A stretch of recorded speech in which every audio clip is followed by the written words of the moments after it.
Hey guys, welcome back to another episode of Empowerment with Elizabeth. Today I'm here with my sweet new friend Brandy, and she is going to talk to us about being a state title holder, being Miss Tennessee, and also her experience at Miss America. So, Brandy, tell us a little bit about yourself.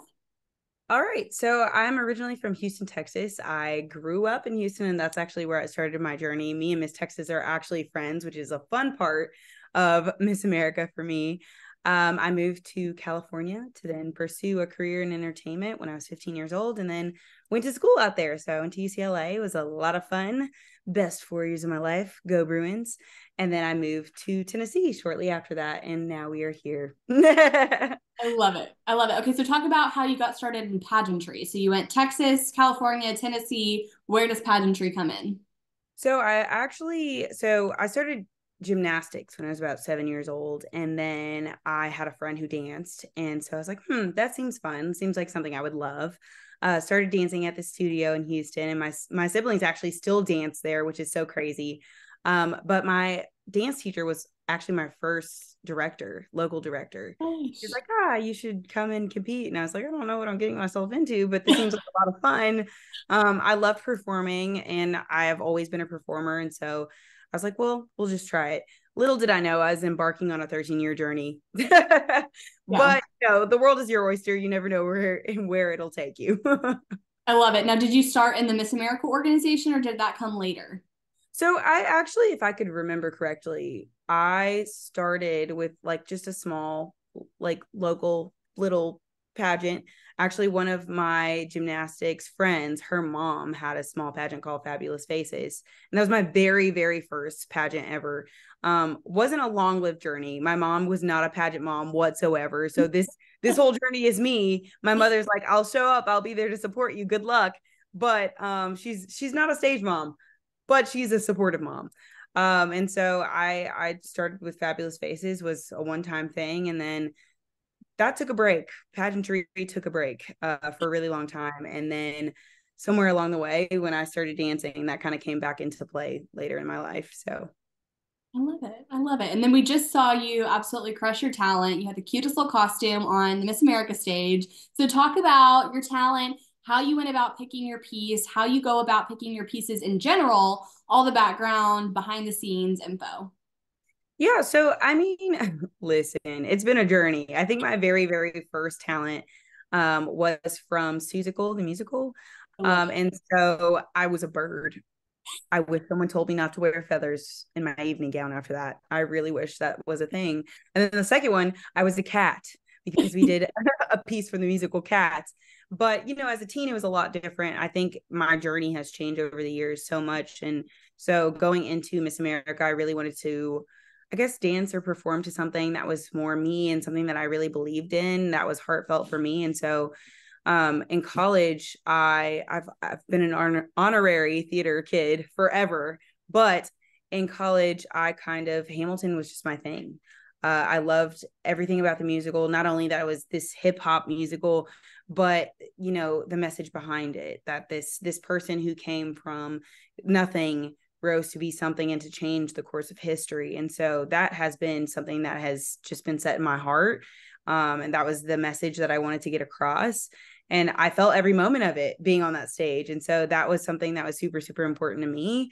I think should be important to every title holder, to have something that when you perform, you really feel that. You're not just performing just because it's another show. Like I said, I love performing. It's always been a part of my life. But when you perform, you're actually like taking people to another level of like, wow, I really felt that. I really just watched Hamilton as she performed her talent. That was the message behind that, and that was the heart behind that piece for me. I love that. Yeah, just kind of like bring it to the next level. That's Yeah. awesome. Okay, so we talked about talent. So, what is your favorite phase of competition? And then talk to us a little bit about why that phase is your favorite. Listen, we'll go back and forth. I will say, growing up, talent was always my thing. Sure. Uh, just because I was a dancer, I was a gymnast, and so that was my arena. That was where I stepped on, and I didn't worry about a thing. Not because I was good at it, but because I was just in another world. And so for me, talent has always been my way of telling my story and showing my personality, because you never know if you're going to get that in interview. You never know. Like, you might get straight political questions, and you're like, where was my moment to smile and make a joke? It didn't exist. But aside from that, I will say talent and fitness are tied. I loved swimsuit. I did compete in swimsuit like once or twice as a miss. But I just loved, as an athlete, I loved getting to show the hard work. And it was, again, another portion of competition where I was showing my personality. It wasn't serious. I almost am in this space of performing when I'm on stage for fitness or even evening gown. But yeah, fitness is my thing. I love it because I get to show the hard work that I, put in. But also, I will say talent has always been a big part of my life. So it's kind of a tie. I'm a big fitness girl too. I was talking about this with another girl too, but I hate evening gowns because I hate walking slow. Like I can't. I always get in trouble for like walking too fast. Yeah. And I love fitness because you're supposed to walk fast and you're supposed to be cutesy, you can be sassy, all the things. So I'm right there with you. And you won the fitness prelim. Yes. Okay, so talk about that moment. How cool was that? It's really funny because I was not at all expecting that. You work hard and you go to the gym and all these things. I guess that has always just been a part of my day to day. So it wasn't something that I felt like I had to change anything for Miss America. I've always been an athlete. And so for me, my fitness journey is maintaining what I started when I was young. And I listen, I was not expecting that award whatsoever. Because when I tell you, they told us the walking pattern right before, I was like, no amount of preparation could have prepared me for this because I just learned the walking pattern. But again, it's that space of performing and that space of, when I'm on stage, I forget about everything else. I forget about the technical part of fitness. You're out there, you're having fun. Same thing with the evening gown. I try to channel this different part of myself. I almost have different alter egos for different portions of competition. If it's interview, I'm Lil Michelle Obama. I'm mini Michelle Obama. Okay. We call her Lil Michelle before we walk in the room. Or, if it's fitness, I don't know, maybe I'm Beyonce that day because she's just strutting her stuff. But for me, it's going back to each portion of competition and I take it one step at a time. If I'm in fitness right now. I'm not thinking about evening gown. I'm not thinking about on stage question. I'm thinking about living in this moment and how I can make this moment the best for me. And how to perform that moment in the moment. Like you can't be thinking too far ahead. And I think that's why, for fitness, I just felt like I was having so much fun and I felt like I looked like I was having so much fun because I was. So you really have to live in those moments in every portion of competition. But for me, fitness has always been like, it's fun, it's personality. And so you are just you in that moment. And so for me, that's how it came across. But I definitely was not expecting to win fitness. It just kind of happened. And I love that for me. That's so awesome. I love it. And the scholarship money that comes with it too is yes, $3,000 in scholarships. That'll go towards grad school because I've already paid off my undergrad with my Miss America money. But we love the extra drip. Yeah, for sure. Okay, so we've talked about talent, we've talked about fitness. You mentioned interview a little bit, and part of interview is talking about your CSI. So tell us about your CSI. What is it? What have you been doing with it this year, and what are your future plans with it? Yeah, so my service initiative is mental health. Specifically, it started off as just mental health, but it was very broad. And so this year we kind of wanted to narrow it down to something specific, which was mental health and athletics. And that's a huge part of my story. Growing up, it's this idea that you are an athlete, you're taught to be resilient, to be strong no matter what. And there's never really any conversation about what mental health means in that space. And so as a professional athlete, having cheered for 2 years for the Tennessee Titans or being an NFL cheerleader in general, I found that was also a space that it wasn't necessarily discussed, not because it wasn't important, but because we have a job to do, right? As, a state title holder, I show up no matter where you are and what headspace you're in, you have a job to do. And so I think I'm of, I guess, the ideology that everyone has some level of mental health to take care of, no matter where you are on the spectrum, whether you have anxiety or depression, or whether you don't see yourself or identify yourself with those things. We still have some level of mental health to take care of. Everyone has a mental, we all have a brain, there are things going on up there. And so it was just really important for me to focus on the people that I identify with, because I can touch those communities better.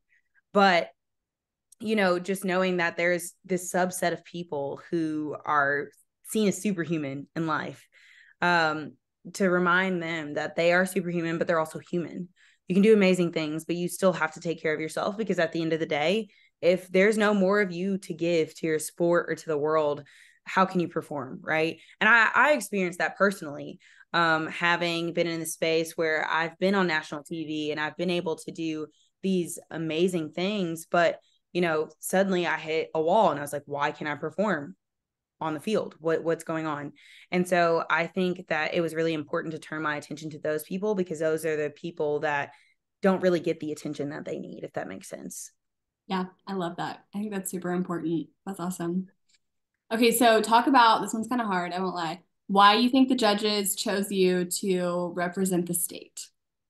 I go back and forth about this, and in all of my years of pageantry, do I feel like my interview as Miss Tennessee was the best ever? No. But I think that my heart spoke for itself, that they saw something better than what I could just offer in an interview room. Yes, I am a great interviewer. Was I always that way? No. But, I think that it's about really being yourself in the interview room. And so I think I will go back and say that that's where it all started. Aside from my talent, aside from fitness and evening gown and onstage question, I think that there was probably a small glimpse of who I was in my paperwork and in that interview room that really spoke for itself. And I think that's something that I've really challenged myself on, because I won interview the year before. But I felt like this interview this year was not my best. And I'll be honest in saying that, because not every interview is going to be the best interview in the world. And that's true. But, I think that people become discouraged in a sense if they're not Miss Interview Queen, if they're not this political scientist in a room, which, it doesn't happen every single time. It doesn't just click. There's something about a room when you walk in and that chemistry with the judges that I think is so important. And so, like, if you are yourself, no matter what they're asking you, it's going to connect. The dots all make sense. The dots are connecting. And so, I mean, that was the biggest piece for me, was just to be able to walk in a room, even for Miss America, and to show people who I was. And if I walked out and I did every single thing right, and if I showed them who I was happy. And so, despite not having been where I want to be, I'm happy, because I know that I did my job. I know I did the best that I could. And at the end of the day, it's a competition. It's subjective. If it was a different day, different judges, different year, might have been a different outcome. Doesn't mean that you're any, less for it. You are an amazing person. And as long as I showed that person, I was so, so happy. Yeah, that's something that I talk about all the time with pageantry, is that it is so subjective, and that is so peaceful. Like, just know that, like, yeah, once you get to that space, if you're caught up in the competition, I will say, when I was younger, I got so caught up in the competition aspect of it, because I am a competitive human being and I am an athlete, but you can't. I think there was something so freeing about being at Miss America and being like, well, you choose me or you don't. You either want the red Skittle or you want the yellow Skittle. You either want Beyonce or Britney. I can't give you one of those things if I'm not. So that was something that I think at my state competition, I realized. I think I walked in it more at Miss America. And I wish that I walked in it more as a local title holder going into the state level, because that's so important. All you can do is be yourself. Please don't be anybody else. Like, you can't. And you're doing a good job if you're trying to, or a bad job if you're trying to be anyone else, because you just can't. Exactly. I love it. You brought up Miss America Week. So talk about the most shocking thing about Miss America Week. So I'm sure you had kind of an idea of what you assumed the week would be like. So what, it could be like literally like the food, like literally what was the most, that really threw me moment that you had at Miss America Week? I think that because I am such a competitive person, you go into it with this mindset of like, I am here to do my job. I'm here to capture the crown. But I think at some point whatever it was that triggered this, I just made so many good friends. And I am a girl's girl through and through, but there was something about meeting 50 strangers and getting so close to them at the end of the week for whatever reason it was. Just having similar, I guess experiences as state title holders, or even just personalities, coming into play. I made so many friends that I didn't expect to make. Mississippi is one of them. Listen, we have our own little jokes through the week. It's like, listen, we're tired. It's time to go back to the house. Like, that is one of my favorite inside jokes that we made this past week. But yeah, the friendships are a big part of it, and I think I wasn't really necessarily expecting that. I mean, yes, everyone tells you to make friends throughout the week, but the amount of friends and the connections that I made was so important. I kind of talked about Texas and I being childhood friends, but going into it and still having that be there, even though we hadn't seen each other in years. So that's a really big part of it. And I think that everyone says that as a local title holder going into the state, make friends. And you're like, I have things to do. Right. But truthfully, I mean, Lauren Dixon was Miss Tennessee the year before I won, and I was her first runner up. And that was a friendship that I made that we're still friends to this day. And so you just never know what's going to come of it. Like I said, you can go into it being yourself and, like, yes, wanting the crown, but everybody wants the crown, right? Everybody wants to be there. Everybody is there for a reason. And so you can walk and live in that and still make valuable friendships. That was super, super important to me. And if I could go back and tell my younger self something, it would be to make friends, because that honestly relieves the pressure quite a bit. Yeah, that makes sense. Okay, so leading up to the competition, leading up to the week of Miss America, what did prep look like for you? What did you focus on? Listen, I was so stressed. I was the biggest stress ball in the whole world. Like, there were days where I was like, I know that I should be doing things, but my body is telling me not to do things because I'm tired. Listening to your body. But yeah, I mean, I got to practice what I preach at some point, right? I got the flu probably the Monday before. And I'm not just saying I got the flu. Like, I went to CVS Minute Clinic and I had the flu. And I was at first just so grateful that I wasn't COVID. And then she was like, because I took a home test and I knew it wasn't COVID, went to the doctor and she was like, well, at this point, I think just fluids. And she was like, but if you want me to do the test, I will. Had the flu. The nurse practitioner just looked behind her, laughed, and she said, well, the funny thing is we weren't going to test you, but you do actually have the flu. So that was really tough. But, a lot of it was weekly interview training. And I always say pageant prep is every day, just becoming the best version of yourself. Because they're literally asking you for you. You can't be anyone else. You can't become Miss Tennessee. You can't become Miss Mississippi. You can't become Miss America.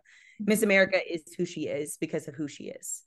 And so I think that I always challenge myself to think about the deepest parts of myself and what I really truthfully believe in, whether that's politics or, how I think about fitness or my talent. It is all you. And, every part of competition should embody the deepest parts of yourself. It's a really vulnerable thing to do as a pageant girl. And I don't think that people talk about that enough. I think that's what's made me so successful thus far, is being able to be candid and real and transparent. And so, I challenge myself to, even journal. That's one of the things I do right before I walk into the interview room, is I'll write down, things that I really need to tell myself. You are kind, you're smart, you're intelligent, you're beautiful, but also, like, I am Miss Tennessee. That's something that I wrote down right before I walked into my interview this past year. And regardless of if it happens or not, you truthfully walked in that and you believed that when you walked into the room, because Miss Tennessee is who she's gonna be. Right? You are her because that was what was written. That's what was meant to be. And so I choose to walk in that. And I think that's the biggest part of prep, aside from the practical things like packing and going to the gym and practicing my talent and, doing as much as you can with your interview. It really is harnessing the deepest parts of yourself and being able to be confident in those pieces of yourself. I love that. That's some good wisdom right there. Okay, our final question. If you could give one piece of advice, it could be like a thing to pack or something to remind yourself of for a girl competing next year at Miss America, what would it be? I think as somebody who started really, really young, it would probably be to remember your why. That would be my biggest piece of wisdom. Pack a journal, obviously, so that you can go through that why. But, my biggest piece of wisdom is remember your why. My why was that I started this journey at 13 years old. I did not think that I would be in Tennessee, had no clue. But that foundation of that dream was there, and it's still there regardless of being Miss America, right? Like, you have to be able to walk in your why in every area of your life. For me, I did have the privilege of having a career in entertainment. And so, that was the foundation of inspiring young girls that they can chase their dreams no matter what that looks like. If you thought I was going to be a chemist, like if I would have told myself that I was going to be a chemist when I was 13 years old, I would have been like, you're lying, I'm not even that good at science.